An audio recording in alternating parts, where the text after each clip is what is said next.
एक इसमने 998 ग्राम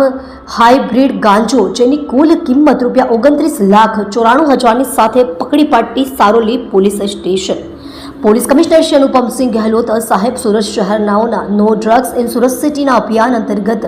ગેરકાયદેસર ડ્રગ્સ ગાંજા અને ચરસની હેરાફેરી કરતા ઇસમોને પકડી પાડવા અંગેની સૂચના અન્વયે અને ખાસ પોલીસ કમિશનર સેક્ટર 1 સાહેબ શ્રી તથા નાયબ પોલીસ કમિશનર સાહેબ શ્રી ઝોન 1 અને મદદનીશ પોલીસ કમિશનર સાહેબ શ્રી બી ડિવિઝન સુરત શહેરના માર્ગદર્શન હેઠળ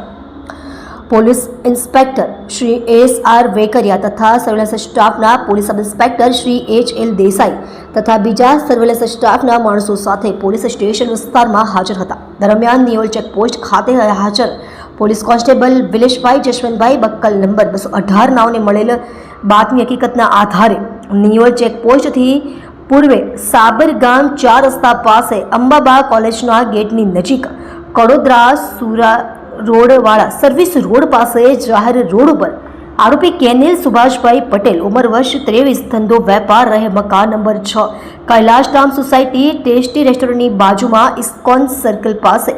જહાંગીરપુરા સુરત તથા ઘર number 12 Dhanlaxmi row house causeway road Tadwadi Navyug college પાસે રાંદેર સુરત મૂળ નિવાસી નિશાળ ફળિયું સિંગણપોર ગામ સુરત શહેરનાઓ પાસેથી માદક પદાર્થ હાઇબ્રિડ ગાંજો જેનું કુલ વજન 998 ગ્રામ જેની કુલ કિંમત ₹29,94,000ની મત્તાની સાથે ઝડપી પાડી ઉપરોક્ત હાઇબ્રિડ ગાંજો મુંબઈથી આપનાર અજાણ્યા ઇસમનાઓને તથા સુરત ખાતે મંગાવનાર અક્ષય ઉર્ફે આઝાદ હિતેશભાઈ સોનીનાઓને બંનેને વોન્ટેડ જાહેર કરી કાયદેસરની કાર્યવાહી કરેલ છે। તમે જોઈ રહ્યા છો ઓઝલ ટાઈમ્સ ન્યૂઝ ચેનલ, એડિટર જીવન પાન પાટીલની સાથે।